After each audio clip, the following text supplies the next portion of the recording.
ہمارے پیارے نبی جناب محمد صلی اللہ علیہ وسلم کی زندگی ہر لحاظ سے کامل ہے۔ آپ کی زندگی کا کوئی بھی پہلو اٹھا کر دیکھیے، آپ کو کمال ہی کمال نظر آئے گا، اس کے اندر ایک حسن نظر آئے گا، ایک جمال نظر آئے گا۔ جس طرح آپ علیہ الصلاۃ والسلام کی شکل و صورت بڑی پیاری تھی، اور آپ علیہ الصلاۃ والسلام حسن میں اپنی مثال آپ تھے، اسی طرح جو آپ کا کردار ہے، آپ کے رویے ہیں، آپ کی زندگی ہے، وہ بھی اپنی مثال آپ ہے۔ آپ جیسی زندگی کوئی دنیا کے اندر گزار سکتا ہی نہیں ہے۔ آپ ہر لحاظ سے آپ کی جو زندگی ہے وہ مکمل ہے۔ کوئی بھی انسان ہے زندگی کے جس شعبے سے بھی تعلق رکھتا ہے، وہ پیارے نبی علیہ الصلاۃ والسلام کی زندگی کو دیکھے گا تو پیارے نبی کی زندگی سے اس کو مکمل رہنمائی مل سکے گی۔ اگر وہ ایک معلم ہے، لوگوں کو سکھانے والا ہے، لوگوں کی تربیت کرنے والا ہے، تو وہ دیکھے کہ کائنات کے سب سے عظیم معلم محمد الرسول اللہ صلی اللہ علیہ وسلم نے اپنے صحابہ کو، اپنے شاگردوں کو کیسے تعلیم دی، کیسے پیارے انداز کے ساتھ ان کی تربیت کی، ان کو سکھلایا۔ آپ کی وہ زندگی پڑھ کر دیکھ لیجئے، آپ کو جو تعلیم و تعلم کے سارے طریقے پیارے پیغمبر علیہ السلام کی زندگی سے مل جائیں گے۔ اگر آپ ایک خاوند ہیں تو آپ کو پیارے نبی علیہ الصلاۃ والسلام کی گھریلو زندگی سے بہت ساری تعلیمات مل جائیں گی کہ پیارے پیغمبر گھر کے اندر کیسے تھے، آپ کا رویہ اپنے گھر والوں کے ساتھ کیسا تھا۔ پیغمبر علیہ الصلاۃ والسلام جب گھر کے اندر ہوتے تھے تو آپ کے رویے کیسے ہوتے تھے، یہ آپ کو پیارے پیغمبر کی زندگی سے مل جائے گا۔ اگر حکومت آپ کے پاس ہے تو پیارے پیغمبر علیہ الصلاۃ والسلام نے جب مدینہ طیبہ کی ریاست کی بنیاد رکھی تو آپ نے حکومت کیسے کی۔ اگر آپ ایک داعی ہیں تو پیارے پیغمبر کی زندگی ساری دعوت اور جہاد کے اوپر مبنی ہے۔ آپ کی مکی زندگی کے اندر دیکھیے دعوت کے انداز کیسے تھے، لوگوں کو سمجھانے کے کس طرح پیارے پیغمبر علیہ السلام مختلف طریقے استعمال کیا کرتے تھے،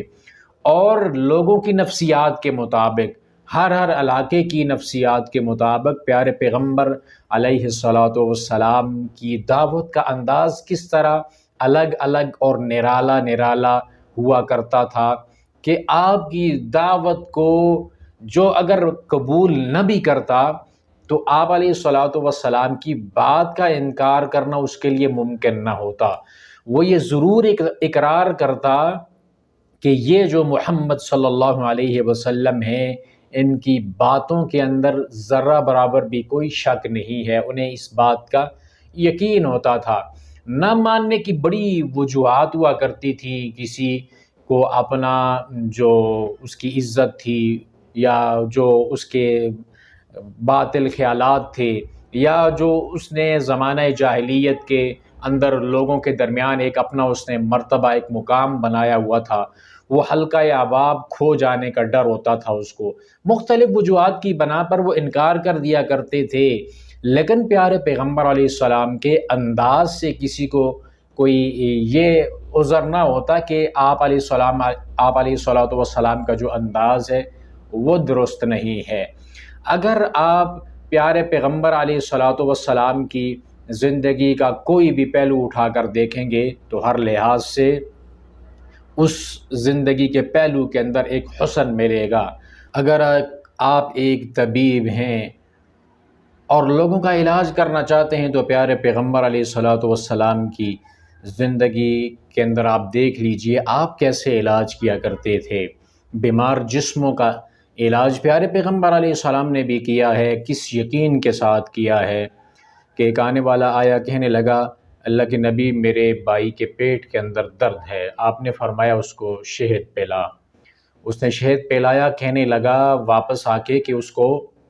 فرق نہیں پڑا۔ آپ نے فرمایا کہ میرا اللہ سچ کہتا ہے، تیرے بھائی کا جو پیٹ ہے نا وہ جھوٹ بولتا ہے۔ دوبارہ جا کے اس کو شہد پلا۔ اس نے شہد پلایا تو اس کو آخر شہد پلانے کی وجہ سے شفا مل گئی۔ وہ یقین ایک چیز کے اندر جو شفائیہ خصوصیات اللہ تعالیٰ نے کسی بھی چیز کے اندر پیدا کی ہیں، اس کے پیچھے طبیب کا ایک اپنا یقین ہوتا ہے کہ جو چیز کائنات کے رب نے کسی بیماری کی شفا کے لیے پیدا کی ہے، اس کے اندر لازمی طور پر شفا ہوگی۔ پھر اگر آپ نفسیات کے ماہر بننا چاہتے ہیں، لوگوں کی نفسیات کو سمجھ کر ان کے مسائل کو حل کرنا چاہتے ہیں، تو پیارے پیغمبر علیہ الصلوۃ والسلام کی زندگی کو دیکھیے، آپ کیسے نفسیات کو پڑھتے اور اس کے مطابق آپ لوگوں کے مسائل حل کیا کرتے تھے۔ کہ ایک آنے والا آیا، کہنے لگا اللہ کے نبی مجھے بے حیائی کی، بدکاری کی اجازت دیجیے۔ آپ علیہ السلام نے اس کو پاس بلایا اور کہا کہ تو جو برائی کی مجھ سے اجازت مانگ رہا ہے، کیا تو پسند کرتا ہے کہ تیری بیٹی، تیری بیوی، تیری خالہ یا کوئی، پیارے پیغمبر نے اپنے اس کے رشتے گنوا کر اس کو بتایا کہ کیا تو پسند کرتا ہے کہ ان کے ساتھ کوئی بدکاری، بے حیائی کا سوچے یا کام کرے؟ تو کہنے لگا میں تو پسند نہیں کرتا۔ تو پیارے نبی علیہ السلام نے فرمایا لوگ بھی اپنی ماں بیٹی اور یہ جو دیگر رشتے ہیں ان کے ساتھ بھی ایسا معاملہ لوگ بھی پسند نہیں کرتے۔ تو کسی بھی انسان کی بات کو سن کر اس کی نفسیات کو سمجھنا کہ وہ کس انداز کے اندر بات کر رہا ہے اور اس حساب سے اس کا جواب دینا، یہ پیارے پیغمبر علیہ الصلوۃ والسلام کی زندگی میں آپ دیکھتے ہیں تو آپ بے مثال تھے اس معاملے کے اندر۔ اگر آپ تاجر ہیں، تجارت کر رہے ہیں، تجارت کرنا چاہتے ہیں، تو پیارے نبی علیہ الصلوۃ والسلام کی زندگی کو دیکھیے، آپ تجارت کیسے کیا کرتے تھے، اور آپ نے جو تجارت کی اس تجارت کے اندر آپ نے کیا اصول اپنائے کہ جس کی وجہ سے سیدہ خدیجۃ الکبریٰ رضی اللہ تعالی عنہا آپ کے کردار سے متاثر ہوئیں اور آپ کو نکاح کا پیغام بھیجا۔ اگر آپ ایک والد ہیں تو آپ دیکھیں کہ پیارے پیغمبر علیہ الصلوۃ والسلام کا اپنی بیٹیوں کے ساتھ، اپنی اولاد کے ساتھ، اپنی لخت جگر سیدہ فاطمہ الزہرا کے ساتھ، اپنے ننھے نواسوں کے ساتھ میرے پیغمبر کا رویہ کیسا تھا۔ جب آپ پیغمبر علیہ الصلوۃ والسلام کی یہ والی زندگی ایک بحیثیت والد، بحیثیت نانا دیکھیں گے تو آپ کو پتہ لگے گا کہ شفقت کا ایک دریا تھے میرے پیغمبر علیہ الصلوۃ والسلام، محبتوں کے انداز میرے پیغمبر کے نرالے تھے، سکھانے کے انداز میرے پیغمبر کے نرالے تھے۔ آپ کی زندگی کا ہر پہلو اپنی اپنی جگہ پہ بے مثال تھا۔ پیغمبر علیہ الصلوۃ والسلام کی ایک ذات، لیکن ہر لحاظ سے وہ جو زندگی کے جتنے بھی شعبہ جات ہیں، زندگی کے اندر جتنی بھی ضرورت آنے والی چیزیں ہیں یا جو ضرورت آنے والے رویے ہیں، میرے پیغمبر علیہ الصلوۃ والسلام کے اندر بدرجہ اتم موجود تھے۔ تو وہ پیغمبر علیہ الصلوۃ والسلام، ان کی زندگی، ان کی سیرت طیبہ کو پڑھ کر، سمجھ کر، اگر ہم اس کو اپنے لیے مشعل راہ بنا لیں، آپ کی زندگی کو ہم اپنے لیے قدوہ اور اسوہ بنا لیں، تو زندگی کے کسی بھی معاملے کے اندر ہمیں رسوائی یا ذلت کا سامنا نہیں کرنا پڑے گا۔ آج ہم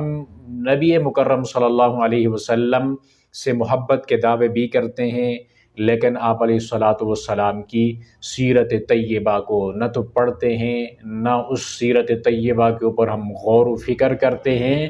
نہ اس کے مطابق عمل کرنے کی ہم کوشش کرتے ہیں، اور نہ ہی ہماری زندگی میں وہ کوئی جھلک نظر آتی ہے جس سے لگے کہ یہ جو ہے یہ نبی کا امتی جا رہا ہے۔ تو پیارے پیغمبر علیہ الصلوۃ والسلام کے جو صحابہ اکرام تھے، وہ اللہ کے نبی کی ہر ادا کو کاپی کرنے کی کوشش کرتے تھے۔ جس طرح پیارے پیغمبر کرتے تھے نا، اسی طرح یہ بھی وہ کام کرنے کی کوشش کیا کرتے تھے۔ عبداللہ بن عمر رضی اللہ تعالیٰ عنہ، آپ ان کی زندگی کو دیکھ لیجئے، وہ پیارے پیغمبر کی ہر چھوٹی چھوٹی ادا کو یاد رکھتے اور وہ کام کرنے لگ پڑتے۔ پیغمبر کبھی جس درخت کے سائے کے نیچے کھڑے ہوئے بیٹھے، وہ وہاں پہ جا کے کھڑے ہوتے، وہاں پہ بیٹھتے۔ لوگ پوچھتے کیا کر رہے ہو؟ کہتے کہ یہاں پہ میرے پیغمبر بیٹھا کرتے تھے، یا میرے پیغمبر یہاں پہ ایک مرتبہ بیٹھے تھے۔ تو وہ کام کیا کرتے تھے جو پیارے پیغمبر علیہ الصلوۃ والسلام کو انہوں نے کرتے ہوئے دیکھا تھا۔ جب انسان اپنی زندگی کا مقصد یہ بنا لے کہ میں اپنے نبی کی زندگی، آپ کا کردار اور آپ کی جو سیرت طیبہ ہے اس کے مطابق میں عمل کروں گا، تو اس کے فائدے دو ہوں گے۔ ایک تو یہ ہے کہ ہمارا جو عمل ہے وہ سنت کے مطابق بن جائے گا، ہماری زندگی کے تمام تر جو اعمال ہیں وہ پیارے پیغمبر علیہ الصلوۃ والسلام کے طریقے کے مطابق بن جائیں گے۔ اور جب دل کے اندر یہ خیال ہوگا کہ یہ کام میرے نبی کیا کرتے تھے، اس میں تذکرہ اپنے نبی کا ہوگا، تو آپ کی محبت بھی دل کے اندر بڑھے گی، آپ کے لیے پیار، آپ کی ملاقات کا شوق دل کے اندر آئے گا کہ میرے نبی جو یہ کام کیا کرتے تھے میں ان کے مطابق یہ کام کر رہا ہوں، تو محبت دن بدن بڑھتی جائے گی، اور وہ محبت پھر ایسی محبت بن جائے گی کہ انسان یہ تمنا کرے گا کہ کب آئے گی وہ موت، کب آئے گی رب العالمین کے ملاقات کی گھڑی، اور میں اپنے پیغمبر کے حوض کوثر سے، وہ پیارے پیغمبر کے ہاتھوں سے جام کوثر پیوں گا۔ تو اس کے لیے پیارے پیغمبر علیہ السلام کی زندگی کو سامنے رکھ کر اور آپ کے کردار، آپ کے رویے سامنے رکھ کر اس کے مطابق زندگی بسر کرنی پڑے گی۔ اسی لیے تو رب العالمین نے پیارے نبی کی زندگی کو ہمارے لیے نمونہ، قدوہ، اسوہ بنایا، تاکہ ہم پیارے پیغمبر کی اقتداء کریں، آپ کی اتباع کریں، آپ کے بتائے طریقوں کے مطابق ہم اپنی زندگی بسر کریں۔ جب وہ طریقے ہماری زندگی میں آئیں گے، جب سنتیں پیارے پیغمبر کی ہماری زندگی میں آئیں گی، جب پیارے پیغمبر کی ساری زندگی ہم اپنے سامنے رکھیں گے، تو سارے کے سارے جو معاملات ہیں زندگی کے وہ درست ہو جائیں گے۔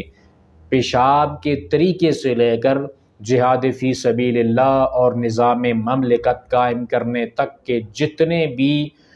معاملات ہیں زندگی کے اندر، وہ سارے کے سارے پیارے پیغمبر علیہ الصلوۃ والسلام نے ہمیں بتائے ہیں۔ آپ کی زندگی سے ہمیں وہ ساری رہنمائی ملتی ہے۔ پیارے پیغمبر کی زندگی کا کوئی ایسا گوشہ نہیں، کوئی ایسا پہلو نہیں جو ہم سے چھپا ہو، ہم سے اوجھل ہو۔ یہ رب العالمین کا کرم ہے کہ ایک تو اتنا پیارا نبی ہمیں دے دیا، اور پھر اس نبی علیہ الصلوۃ والسلام کی ساری زندگی کو محفوظ کرنے کے لیے اللہ تعالیٰ نے ایسے لوگ دنیا کے اندر پیدا کیے کہ پیارے پیغمبر کی ہر ادا کو انہوں نے محفوظ رکھا اور ہم تک پہنچایا۔ بس ضرورت ہے پیارے پیغمبر علیہ السلام کی سیرت طیبہ کو پڑھ کر اس کے پیچھے چلنے کی، اس کی اتباع کرنے کی۔ اللہ ہمیں توفیق عطا فرمائے۔